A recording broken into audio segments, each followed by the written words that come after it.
private sector makes money by giving service. So anytime you don't receive service, the private sector is at a loss. So I'm going to engage with the chairman of Geometric, who doubles as the chairman of our power on the Omuma feeder, and within the next 1 week you will see a change.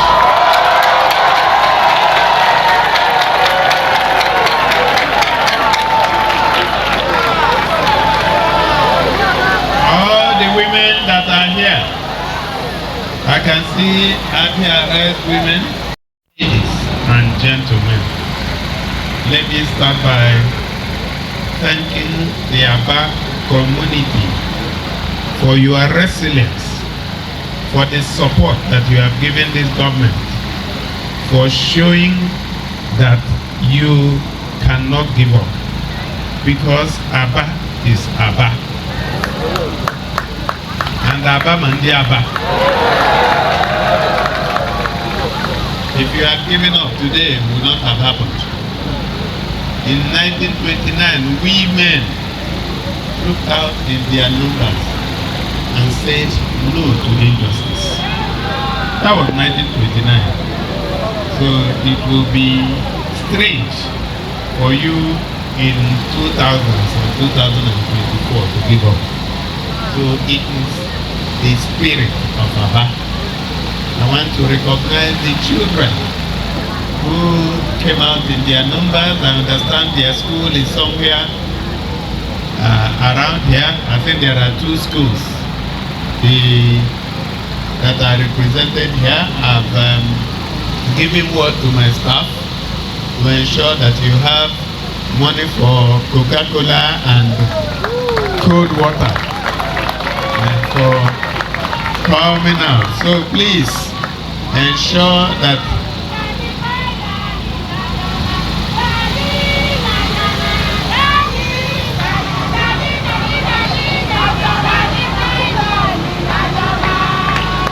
very good. Thank you very much.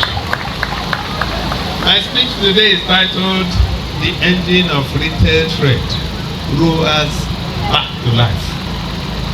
In September 2023, we commissioned a first phase of this administration. That event lent credence to the great importance we attach to Cemetery Road, and why it was made a priority on our assumption of office. It is a shame that this road was allowed to remain in deterioration for more than 20 years, not minding its significance to the economy of the state. Cemetery Road, as we all know, leads to one of the most strategic markets in the city of Aba, the commercial nerve center of the state. It also hosts thousands of residential buildings where many tax-paying members of the community live. Of all the challenges, our people will always excel. There is no greater indictment on the old order than the utter neglect of our vast urban infrastructure under their watch. An unfortunate development that caused the city its pride of place as an important business destination, job center for skilled and non-skilled workers, and a land of dream for the determined entrepreneur. But we are not complaining, we are just stating the fact the way it is. To the eternal credit of most residents of Aba, the resistance that culminated in the rejection of the old philosophy of mediocrity and retardation, and the emergence of the present leadership started and drew its largest followership from this city. We are not taking it for granted. We know that from 2015, when we showed up, Aba did not only accept us, they came out in mass to vote for us, and they defended their vote. We have all those recorded in the annals of history. I am very glad to state publicly one more time that the people of this city made us proud by rising strongly to assert their right to be led by a team that understands their history, struggles and aspirations for a better life for themselves and loved ones. We are humbled by your unwavering belief in the promise of the restoration program which we presented in our campaign. Thank you for standing strongly by us, resisting all forms of intimidation, and keeping faith with the movement until victory was achieved.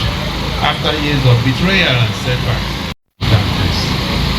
the unprecedented infrastructural investment in all parts of the city is a practical way of showing our appreciation, because we understand that Aba is not just about commerce and industry. It is also a melting pot of cultures, ideas, and belief systems, and there is no community in the region that does not have scores of its people who achieve great success in different fields of human endeavor here.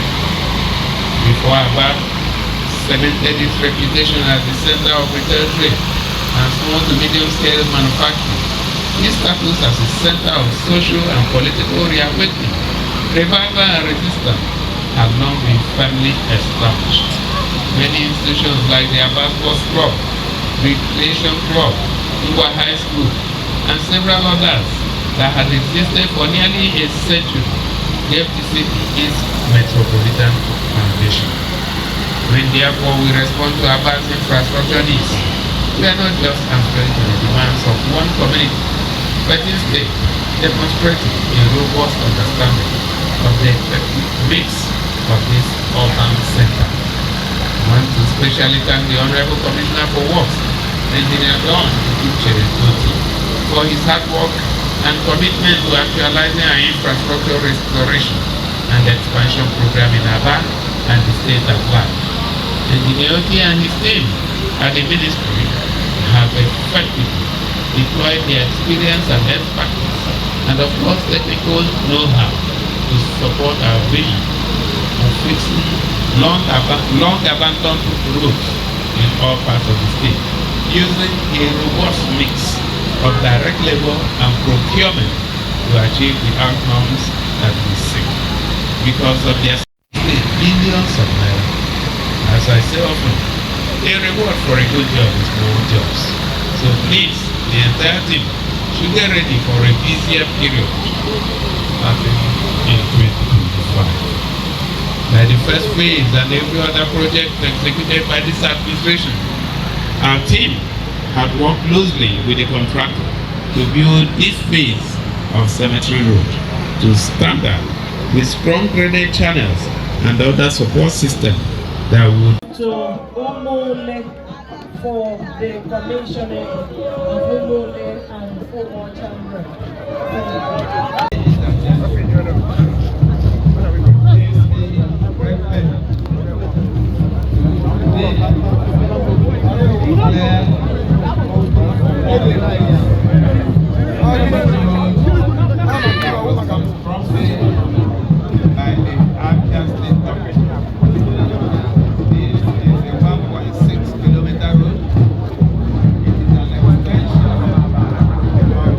Join me as I got this day to commission this road, and I so do in the name of the Father, the Son,